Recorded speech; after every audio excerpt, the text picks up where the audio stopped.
Sora is plunged into a perilous scenario, risking his life to shield Mii-kun. The trial sees him ascending a treacherous cliff next to a roaring waterfall, facing off against a wily creature collector with an eye for the unique.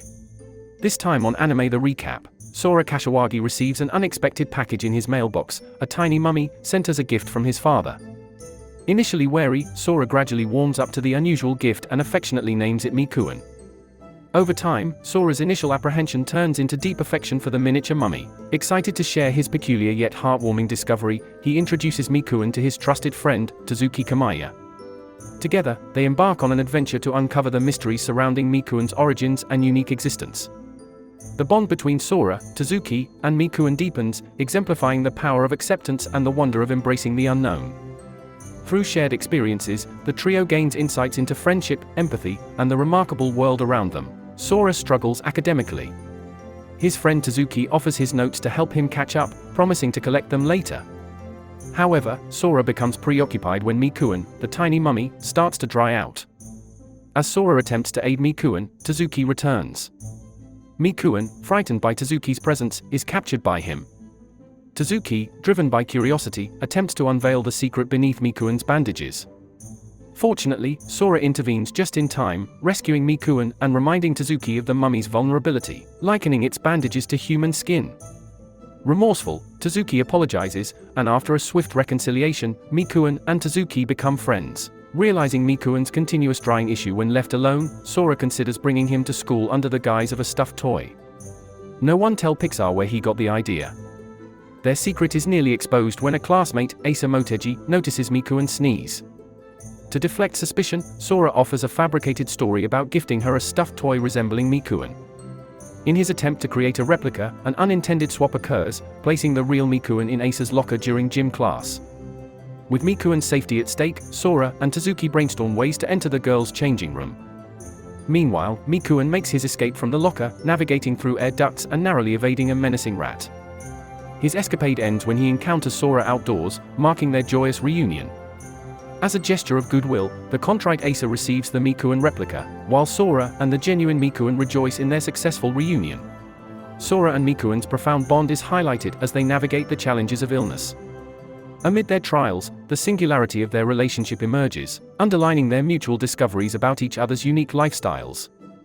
Tazuki observes this deep connection, commenting on its family-like depth. The broader theme of interconnectedness in the show is accentuated when various characters, including Pochi the dog, unite to support Sora and Mii-kun during their trying times. The episode presents Keed, Sora's previously mysterious aunt.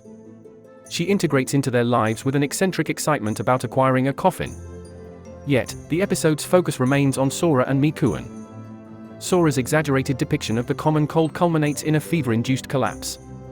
Initially resistant to assistance, Sora succumbs when he recognizes that Mii-kun's loneliness is causing his deterioration. Yeah, me too Mii-kun, me too. This realization prompts an unexpected role reversal. Mii-kun, typically fragile, becomes the caretaker. Using Keed's remedy, Mii-kun places a wet cloth on Sora's forehead all night. Mii-kun's dedication shines not only through his inherent vulnerability but also through his steadfast care for Sora, manifesting the depth of their extraordinary bond. Tazuki's rugged facade conceals his hesitation to form connections. A tiny child unexpectedly follows him home. Despite initial reservations, Tazuki reluctantly permits the Oni, named Conny, a brief stay. However, his declared annoyances belie the truth. He's enchanted by Conny's charm. Although Tazuki frequently labels Conny as foolish, his actions indicate a burgeoning bond. Conny's proficiency in tag and sushi making, combined with its enthusiastic thumbs-up reactions, gradually dismantle Tazuki's defenses.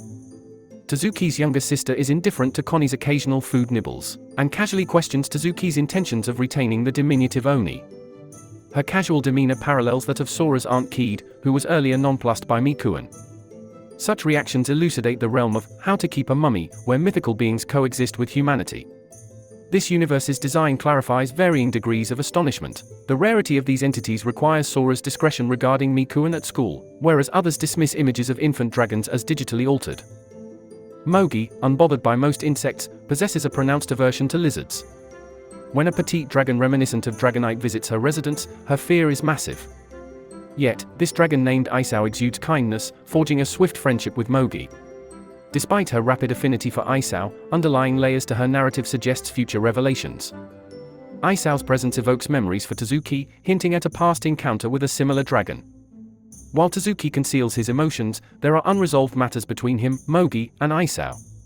Concurrently, Mii-kun grapples with personal insecurities. He aspires to demonstrate independence during Sora's school hours, refraining from exhibiting vulnerability. Mii-kun's deep affection for Sora conflicts with his dread of the vast world beyond their home.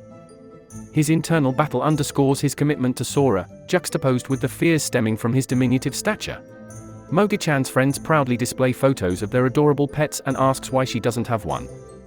Peer Pressure 101. As she prepares to speak about Isao, she recalls Sora's counsel against revealing Isao's existence.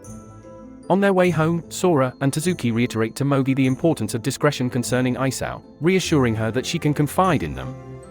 Eagerly, Mogi begins to describe all the endearing actions Isao takes. That evening, Sora informs Kid that Tazuki and Mogi will be visiting with Isao, and Kid eagerly anticipates their arrival. The next morning, Isao's joy is tremendous upon meeting Mii-kun. Mii-kun struggles with feelings of inadequacy, feeling overshadowed by Isao's larger-than-life actions and Conny's contributions. However, Sora recognizes Mii-kun's growth and budding caregiving abilities. Sora contemplates the possibility that as these lovable creatures grow, they might evolve into the intimidating monsters of fables, overshadowing their current endearing nature. Introducing Daikai, a peer of Sora's at school. Although a familiar face, viewers delve into Daichi's unique struggles, namely sleepwalking and intense nightmares. Contrary to initial perceptions of being a troublemaker, Daikai is revealed to be reticent, introverted, and easily frightened. His sleep disturbances might paint a formidable picture, but beneath it, Daikai is just an ordinary boy. Mii-kun and his companions are prone to feelings of loneliness or boredom, which could lead them to wander. A group urgently searches for a child Oni, amplifying the sense of peril. During Sora's absence, a Jizo statue and a shrine deity step in as protectors. Of the two, only the Jizo statue communicates verbally. The magic unfolds when Mii-kun encounters a child Oni in the rain. Though initially intimidating, the Oni aids Mii-kun by crafting a leaf umbrella, reminiscent of scenes from My Neighbor Totoro. This new ally guides Mii-kun through an enchanting forest walk, populated with mythical creatures like a nine-tailed fox, but not the cool Kurama kind, and a plump unicorn with a luminescent back. The absence of dialogue is compensated for by a captivating musical score, allowing viewers to experience this magical world through Mii-kun's eyes.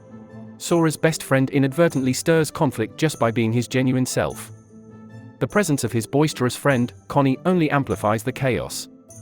Despite this, the episode ends ambiguously, leaving some doubt about its culminating emotional revelation. Sounds like every time a girl ghosted me. Among all the magical creatures, Conny most resembles a pet. He lacks Isao's intelligence, Mii-kun's expressiveness, and Mukumuku's strength. He's more akin to a charming cat that occasionally ruins furniture. For Conny, it translates to a mischievous only child with an insatiable appetite. This poses a significant challenge for Tazuki, who struggles with displays of affection. He bluntly informs Conny that they aren't family. Hence, Conny's subsequent disappearance doesn't entirely surprise Tazuki, though its emotional toll is unexpectedly profound. His restlessness prevents him from both sleep and focus. His reticence isn't limited to Conny, but extends to his friends and even himself. Tazuki is hesitant to admit to his friends the harsh words he cast upon Conny, let alone ask for their assistance in finding him. Conny's recurring flashback reveals children pelting him with beans during a festival. In another memory, the sight of a child walking hand in hand with her mother in the snow evokes a poignant yearning in Conny to share a similar bond. Mukumuku the chatterbox is introduced and relishes interactions with the magical beings. When Sora claims his absent, Tazuki discerns Sora's intention to tackle challenges by himself, even when he has friends eager to support him. Sora grapples with a parcel sent by his father, opting to confront its contents solitarily, regardless of the lurking fear. His profound care for his cherished ones is pure. The package reveals a benign Anubai statue, or Ion. The predicament arises when Sora develops hiccups. Tazuki's behavior, fueled by a mix of curiosity and mischief, mirrors some viewers' sentiments, mine included. He is eager to discover if Sora is susceptible to embarrassment or if Mii-kun conceals any mysteries beneath his wrappings. Tazuki exacerbates Sora's anxiety by exaggerating the severity of his hiccups. This episode portrays Tazuki's role as somewhat erratic, especially considering Daichi's complete non-involvement. In the midst of the chaos, Motegi unwittingly unravels Mii-kun even further, revealing an odd sight beneath the wraps. An array of glistening brown bubbles? A classmate snaps a photo of an injured puppy named Inugami. However, what truly captures Sora's interest is Tazuki's insistence on searching for the puppy. Tazuki has changed since Conny's disappearance. He may have confided in Conny, but he hasn't yet relayed the entire story to Sora. This leads to a mild tension between them. They're clearly not on the same wavelength, yet both are skirting around the subject. Sora finds sleep elusive, and even Daikai inquires about the rift between him and Tazuki. It's exasperating that they avoid confronting the issue until the tension escalates. The atmosphere turns eerie when the mountain alters its form at sunset, leaving Sora and his friends thrust into a world of danger and confusion amidst the forest beings. Unlike the adorable creatures they'd previously encountered, they now face humanoid entities that, with their attire and articulate speech, pose a legitimate threat. Sora is plunged into a perilous scenario, risking his life to shield Mii-kun. The trial sees him ascending a treacherous cliff next to a roaring waterfall, facing off against a wily creature collector with an eye for the unique. The collector attempts to belittle Sora's motives, insinuating they are driven by profit, not sentiment. However, in a passionate outburst, Sora staunchly defends his relationship with Mii-kun, proclaiming, "Mii-kun is my cherished family." Observing Sora don the hat of an action hero is unexpected, given his usual demeanor. This riveting segment emphasizes the length Sora would go to protect Mii-kun.